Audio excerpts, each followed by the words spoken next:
கர்த்தர் அதிசயங்களை செய்கிறார். ஊழியங்கள் வழங்கும் ஜீவ வார்த்தை. இந்த நாளிலும் ஜீவ வார்த்தை மூலம் உங்களை சந்திப்பதில் கர்த்தருக்குள் பெருமகிழ்ச்சி அடைகிறேன். கர்த்தர் உங்களை ஆசீர்வதிப்பார். இந்த டிசம்பர் மாதம் நம்முடைய ஆண்டவராகிய இயேசு கிறிஸ்து பிறந்த அந்த பண்டிகை நாட்களை கொண்டாடுகிற நாட்கள். இந்த நாளிலே இயேசு கிறிஸ்து, நம்முடைய ஆண்டவராகிய இயேசு கிறிஸ்து எதற்காய் பிறந்தார் என்பதையே நாம் தொடர்ந்து பார்க்கிறோம்.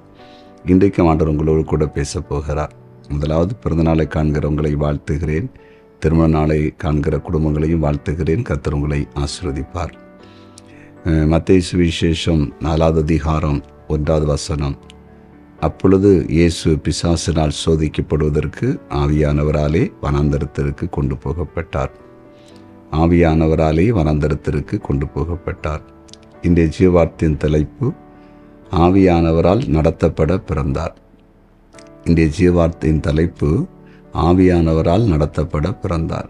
அதாவது, ஆண்டவராகிய இயேசு கிறிஸ்து பிசாசினால் சோதிக்கப்பட வேண்டும் என்பது பிதாவுடைய ஒரு நோக்கமாக சித்தமாயிருக்கிறது. பிசாசு சோதிப்பதற்கு ஆவியானவரே அவரை நடத்தி செல்கிறதை பார்க்கிறோம். இதில் என்ன ரகசியம் இருக்கிறது என்று சொன்னால், ஆண்டவராகிய இயேசு கிறிஸ்து இந்த பூமியிலே மனுஷகுமாரனாய் பிறந்த ஆண்டவராகிய இயேசு கிறிஸ்து ஆவியானவராலே அவர் நடத்தப்படுகிறார். ஆவியானவராலே நடத்தப்படுகிறார். பாருங்க, சாத்தானால், பிசாசினால் சோதிக்கப்படுகிற இடத்திற்கு கூட ஆவியானவர் கொண்டு செல்லுகிறதை பார்க்கிறோம்.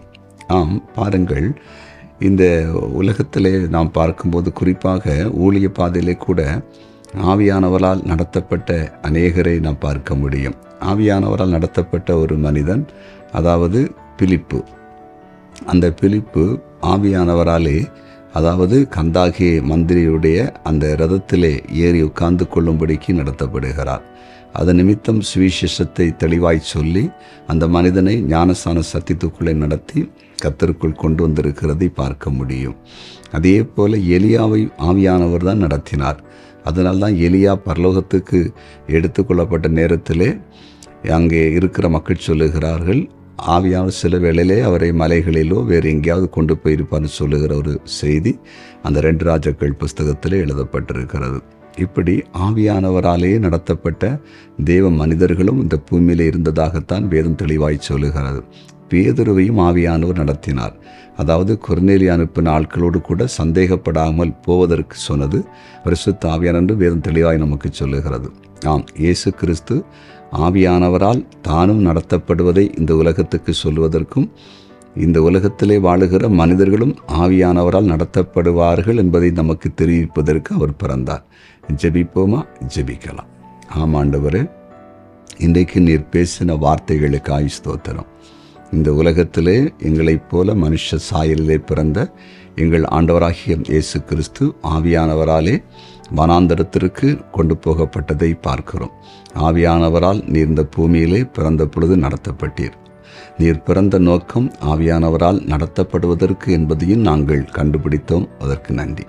இன்றைக்கு ஆண்டவரே, உம்முடைய வார்த்தையை கேட்டு ஜெபிக்கிற எல்லாருமே ஆவியானவரால், பரிசுத்த ஆவியானவரால் தங்கள் வாழ்க்கையில் எல்லா பகுதியிலும் தெளிவாய் நடத்தப்பட, அதன் மூலமாய் மேன்மை உண்டாக ஆண்டவர் கிருபை பாராட்டும்படியாய் ஜெபிக்கிறேன். வியாதியஸ்தர்களை சுகமாக்குங்க. சமாதானம் இல்லாத மக்களுக்கு சமாதானத்தை கொடுங்க. இந்த பண்டிகை காலகட்டத்தில் எல்லா குடும்பத்திலும் சமாதானம் இருக்கட்டும், பாதுகாப்பு இருக்கட்டும், கர்த்தருடைய வழிநடத்தல் இருக்கட்டும். அனைத்து தேவைகளையும் ஆண்டவர் சந்திக்கும்படியாக ஜெபிக்கிறேன். இந்த நாளிலே ஒரு அற்புதத்தை ஆண்டவரே உம்முடைய பிள்ளைகளுக்கு செய்யுங்க. நீர் அப்படி செய்கிறீர், அதற்காக நன்றி. இயேசுவின் நாமத்தில் பிதாவே. ஆமேன், ஆமேன், ஆமேன்.